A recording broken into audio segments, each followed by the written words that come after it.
Tonino Tola is 75 years old, and by 11 in the morning, he has already completed more physical work than most Americans do in an entire week. He lives in Sulines, a small village located in the Barbagia Highlands of Sardinia.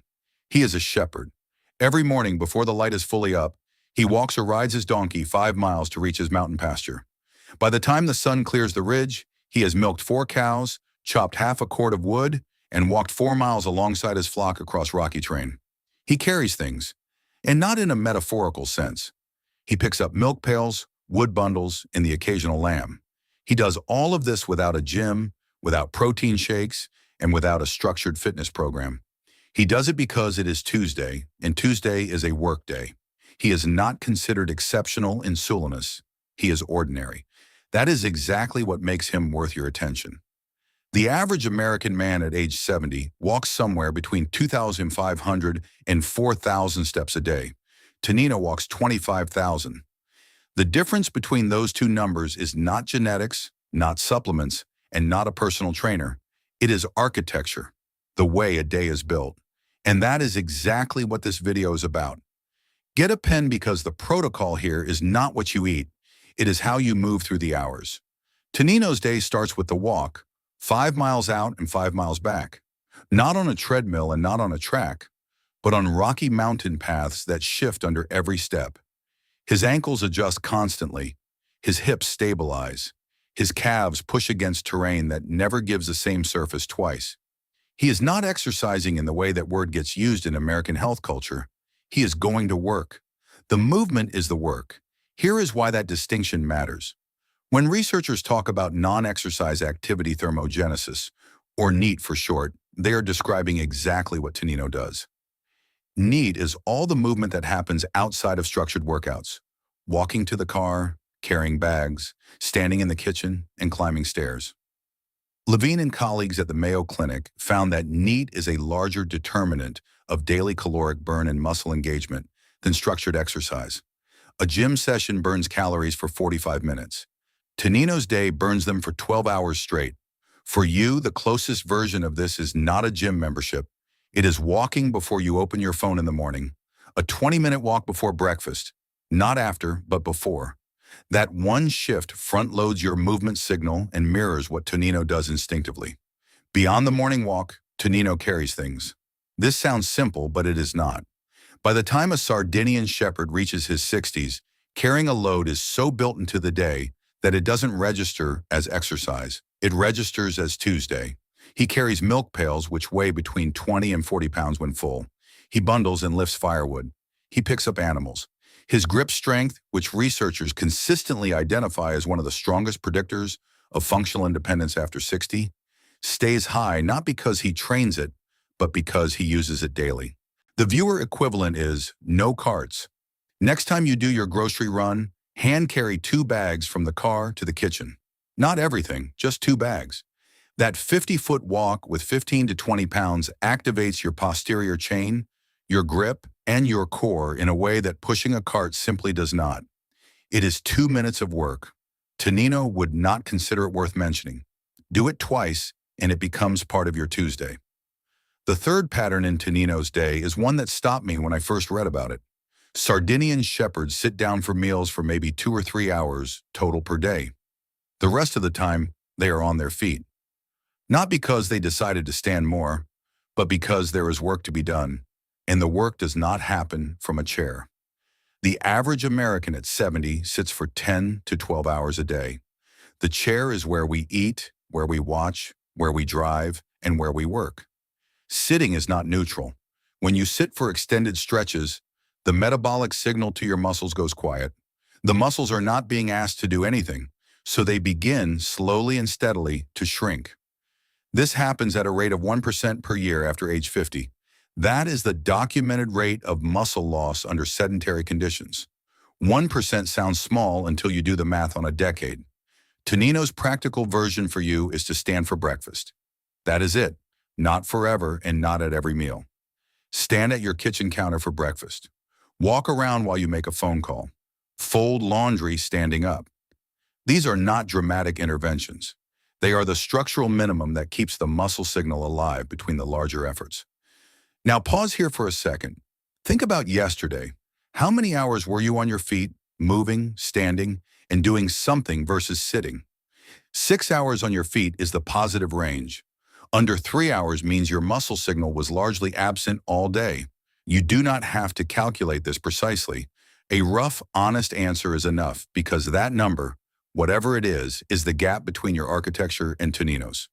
The fourth pattern that comes through in Tonino's life is terrain. He does not walk on flat ground. He walks on rocky mountain paths, uneven surfaces, dirt, grass, and stone that shifts. This is not incidental. Uneven terrain forces the stabilizing muscles around the ankle, the knee, and the hip to fire continuously in ways that smooth pavement never demands. Those stabilizers are the muscles most connected to fall prevention. They are also the muscles most likely to go dormant in a life lived between car seats, office chairs, and flat sidewalks. For you, this means grass, sand, gravel, or stairs. Not every step, but deliberately seek terrain that is not perfectly flat at least once during your walking day. A park path, a beach, or a hill. 10 minutes on uneven ground trains the muscles that protect you from the kind of fall that, at 75, can change everything. A 2017 study published in the Journal of the American Medical Directors Association followed 113 older adults, real people tracked over time, and measured how their physical movement patterns related to muscle preservation. The result held up clearly. Daily time on your feet outpredicted structured exercise for maintaining muscle mass after 60. Not by a little, but by enough that the researchers called time on feet a primary variable. Not a supplement to exercise, but a primary variable. I want to sit with that for a moment because it cuts against a lot of what the fitness industry sells. The assumption is that muscle preservation requires a gym, requires progressive overload, and requires a program. What the study found is that the single most powerful variable is simpler and harder. Just being on your feet for more hours of the day. Tonino has never read this study, but he has lived the result. In 2004, Poulin and Pest published what became known as the ACHIA study in experimental gerontology. They documented something unique about the Ogliastra province of Sardinia, the broader region where Sulena sits. It holds the highest density of male centenarians in the world, and the male-to-female ratio among those centenarians is nearly 1-to-1. That is unique globally. Everywhere else that has been studied, women outlive men in extreme old age by a wide margin. In Ogliastra, the men keep pace. The researchers identified the shepherd lifestyle as a direct cause. Not a correlation, but a cause. Most people who try to take something from Tonino's life focus on the wrong thing. They hear Sardinian diet, and they go looking for the cheese, the beans, and the olive oil. And those things matter. They will come up later in this video, but they are not the reason Tonino has the grip strength of a 50-year-old at 75. The diet is fuel. The movement is the engine. Trying to copy the fuel without running the engine misses the point entirely. There is a moment that Dan Buettner documented from his time in Sardinia that I keep coming back to. He is standing with Tonino at the pasture, and Buettner, who is in good shape and a trained explorer, is already tired. Tonino is not. Buettner asks him about his health. Tonino looks at him, then he looks at the flock. Then he says something in Sardinian that translates roughly to, "I don't think about it. There is always something to do." That is not a philosophy of wellness. That is a man telling you he does not have a framework for his longevity because longevity was never a project. The movement was never a goal. The goal was the pasture, the wood, and the milk. The body followed. I think that is the hardest thing to replicate. Not the steps, not the caring, but the absence of thinking about it. Tonino grew up in a village where the architecture of daily life demanded movement at every turn. No car to the pasture, no delivery for the groceries, and no elevator to the second floor. Every necessity required a body willing to move. He is not disciplined in the way that word usually gets used. He is embedded in a physical environment that made the right thing the only convenient thing. And here is where honesty matters. You are not going to become Tonino. You live in a different architecture. Your town is probably flat. Your groceries probably appear in a cart. Your pasture is not 5 miles up a mountain. I am not going to pretend otherwise. But the research in Tonino's life are pointing at something that is transferable. Not the totality of his day, but the structure of it. The principle that movement belongs distributed across the whole day, not concentrated into one 45-minute session and then forgotten. Tonino also has something else that deserves naming honestly: community. In Solo, the men gather in the evening. They drink a small glass of Cananao, a local Sardinian red wine, and they talk. This is a real part of the longevity picture in Sardinia. And it is not replicable in the way that carrying bags is replicable. The belonging, the daily rhythm of being seen by people who have known you for 50 years, that has biological effects that are separate from movement. I am not going to skip over it to keep the message clean. It is part of his life. What you can take from it is the principle of daily connection, even in a smaller form. 10 minutes on the phone with someone you trust, a standing conversation with a neighbor. Not a program, but a habit small enough to actually happen. What Tonino does every day, the full architecture of his movement, the carrying, the walking, the standing, and the terrain, that system translated for your kitchen and your neighborhood is exactly what the Blue Zone Body Reset covers. It is a 90-day protocol. It covers all 5 blue zones: Sardinia, Okinawa, Ikaria, Nicoya, and Loma Linda. Week by week, it covers the movement restructuring, the daily load habits, and the food that sustains the system. It includes shopping lists, meal plans, and a printable tracker. It is a PDF. You download it instantly. It works on your phone, your tablet, or wherever you read. If you are watching this on your TV right now, there is a QR code on screen. Scan it with your phone, and you will have the full protocol in 60 seconds. If you are on your phone or computer, the link is in the description below this video. Now back to Tonino. Of everything Tonino does, one habit appears more consistently than any other. More than the specific distance he walks, more than what he eats, it is this: he is on his feet before his first hour of the day ends. That sounds almost too simple to matter. But consider what it sets in motion. When you stand and move within the first hour of waking, your circulatory system shifts into a different mode. Blood pressure stabilizes. Glucose begins to clear. The muscle signal, the quiet electrical conversation between your nervous system and your muscle fibers, comes online. Miss that window and your body spends the rest of the morning in a kind of physiological standby. Catch it and everything that follows in the day runs on a better baseline. The specific instruction is, within 60 minutes of waking, do something that requires your body to carry its own weight across at least 10 minutes of ground. Not vigorous, not trained, just moving. Outside is better because terrain and light both contribute. Inside is still better than nothing. From there, Tonino's system builds in layers. The carrying is the second layer. The terrain walking is the third. But none of those layers work as well without the first one: the morning movement that signals the body that today is a day for being physical. Here is something I want you to try this week. Not a test, but an observation. For 3 consecutive days, track roughly how many hours you spend on your feet versus in a chair. Do not change anything yet, just count. Day 1, note it. Day 2, note it.